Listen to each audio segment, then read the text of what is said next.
आज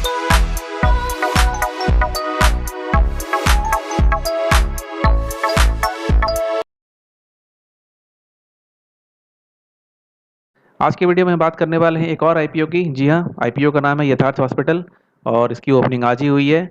तो इस वीडियो में हम जानेंगे कि आईपीओ की टाइमलाइंस क्या हैं, आई जो और ये कंपनी जो आईपीओ लाने वाली है वो उन पैसों का करेगी क्या, कंपनी के फाइनेंशियल्स कैसे हैं, कंपनी उन पैसों का लेके करने क्या वाली है। तो ये सारी चीज़ें हम देखेंगे। आज की डेट में इसका जीएमपी क्या चल रहा है, तो सारी चीज़ें हम देखेंगे इस वीडियो में। चलिए बात करते हैं यथार्थ हॉस्पिटल की। देखिए ये जो हॉस्पिटल है ये 2008 में आया था और 2008 में आने के बाद ये बेसिकली एक मल्टी स्पेशलिटी हॉस्पिटल है जो कि बेसिकली दिल्ली एनसीआर और नोएडा, ग्रेटर नोएडा और नोएडा एक्सटेंशन में है। ठीक है, तो बेसिकली जो इसकी प्रेजेंस है फिलहाल वो नोएडा, ग्रेटर नोएडा और नोएडा एक्सटेंशन में है। उसमें से भी जो इसका सबसे बड़ा हॉस्पिटल है वो नोएडा एक्सटेंशन वाला है जिसमें कि 450 बेड्स हैं। ठीक है, तो ये हो गई यथार्थ हॉस्पिटल की एग्जिस्टिंग कि अभी वो कहाँ कहाँ है और इसका कौन सा सबसे बड़ा हॉस्पिटल है। ठीक है, अब हम बात कर लेते हैं। जब भी कोई आईपीओ आता है तो इसका मतलब है कि वो उन पैसों, वो जो हमसे पैसे ले रहे हैं, इसका मतलब वो उसके बदले वो अपनी हिस्सेदारी उसमें दे रहे हैं। तो हमसे जो पैसे लेंगे वो उन पैसों का करेंगे क्या। ठीक है, तो सबसे पहले ये करेंगे कि रीपेमेंट और प्रीपेमेंट जो करेंगे वो फुल और पार्ट में जो भी इनके कुछ कर्जे हैं कंपनी को उसको वो चुकाएंगे। फिर उसी तरह से इनके कुछ सब्सिडरीज कंपनी हैं जैसे कि AKS medical research centre private limited और Ram Raja multi speciality hospital and trauma centre private limited. इनके भी कुछ कर्जे हैं, ये उनको भी या तो पूरा या तो पार्ट में ये उनके कर्जे भी खत्म करेंगे। उसके बाद फंडिंग कैपिटल एक्सपेंडिचर है, एक्सपेंसेस है कंपनी का। दो जो जो इनके दो हॉस्पिटल हैं, नोएडा हॉस्पिटल और ग्रेटर नोएडा हॉस्पिटल, उनके ये कुछ एक्सपेंसेस हैं उनमें पैसे लगाएंगे। उसी तरह से इनकी जो सब्सिडीज कंपनी है AKS and Ram Raja hospital, इनके भी ये जो एक्सपेंसेस होंगे उनमें ये पैसे लगाएंगे। ठीक है, और जो जनरल कॉर्पोरेट पर्पस है वो तो है ही।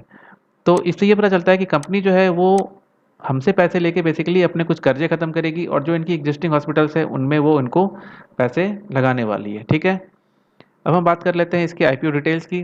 तो जो आईपीओ का डिटेल है वो 26 जुलाई से 28 जुलाई को रहेगा। और हम बात कर लें अगर इसकी लॉट साइज़ की, तो लॉट साइज़ जो है वो इसका वो 50 शेयर का रहेगा और जो इसका प्राइस रेंज है वो 285 से 300 रुपये पर शेयर का रहेगा। यानी कि एक लॉट में रिटेलर को कम से कम 15,000 रुपये लगेंगे। जो इसकी टोटल इश्यू साइज़ है वो है 686 करोड़ की, जिसमें से जो फ्रेश इशू है वो है 490 करोड़ का और बाकी जो है वो ओएफएस के थ्रू आएंगे, यानी कि ऑफर फॉर सेल के थ्रू आएंगे। ऑफर फॉर सेल में जो इनके पुराने प्रमोटर्स होंगे या जो एग्जिस्टिंग शेयर होल्डर होंगे वो अपनी हिस्सेदारी इसमें बेचेंगे। ठीक है, और ये दोनों जगह पे लिस्टिंग होगी, बीएससी में भी लिस्टिंग होगी और एनएससी में भी लिस्टिंग होगी। अब हम बात कर लेते हैं इसके आईपीओ के टाइम टेबल्स की। तो आईपीओ जो ओपन है वो है 26 जुलाई को, यानी कि आज के डेट पे ये ओपन होगा। और आईपीओ की जो क्लोजिंग है वो है 28 जुलाई को। इसका जो अलॉटमेंट होगा वो होगा 2 अगस्त को।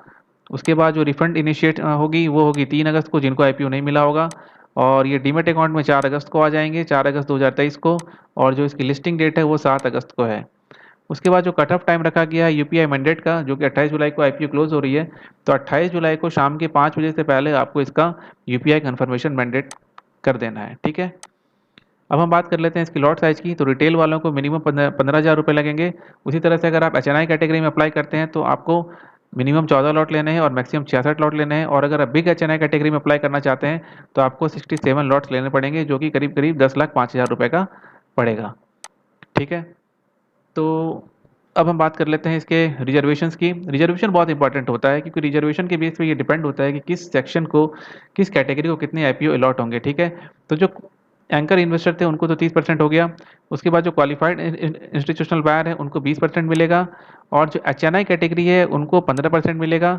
और जो रिटेल वाले हैं उनको 35% मिलेगा। तो इसमें रिटेल वालों के लिए एक अच्छी बात है कि उनके लिए जो है वो रिजर्वेशन 35% का रखा गया है।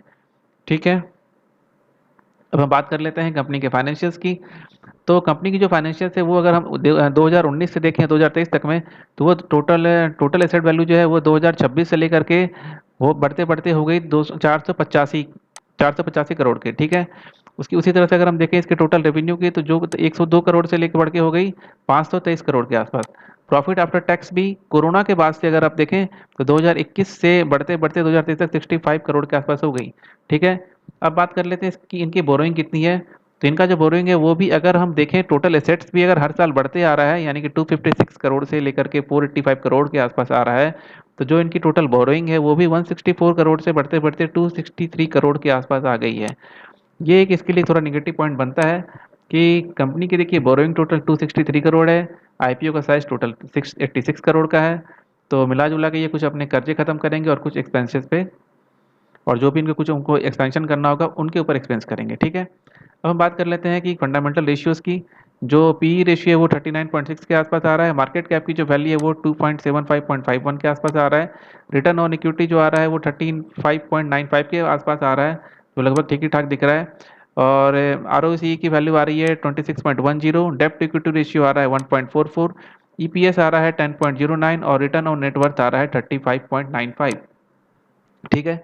और अगर हम आज की डेट में इसकी जीएमपी की वैल्यू देखें, ग्रे मार्केट प्रीमियम की वैल्यू देखें, तो अगर अपर बैंड प्राइस अगर 30 रुपये का है तो ये 55 रुपये के आसपास आज की डेट में आ रहा है, यानी कि 18% के आसपास के इसके लिस्टिंग गेन के चांसेस दिख रहे हैं। तो देखिए दोस्तों, ये जो हॉस्पिटल है फिलहाल अभी नोएडा बेस्ड ही है, इसका ज़्यादातर अभी एक एमपी में इनकी बात चल रही है, और फिलहाल तो अभी इनका जो प्रेजेंस है वो नोएडा में ही दिख रहा है। कंपनी के बोरिंग्स भी थोड़े थोड़े करके बढ़ते ही आ रहे हैं, बट जो इशू साइज़ है वो काफ़ी बड़ा है, तो हो सकता है कि इनके पास जो पैसे हैं इसे वो अपना पूरा कर्जा खत्म कर लें और फिर अपने जो एक्सपेंशन है उसमें वो एक्सपेंस करें।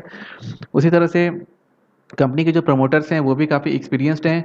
वैल्यूएशन अगर हम बात करें, कंपनी की जो प्राइस बैंड रखी है इन्होंने वो लगभग ठीक ठाक ही दिख रही है, ये नहीं कह सकते कि बहुत सस्ती दिख रही है, ये भी नहीं कह सकते बहुत महंगी दे रही है।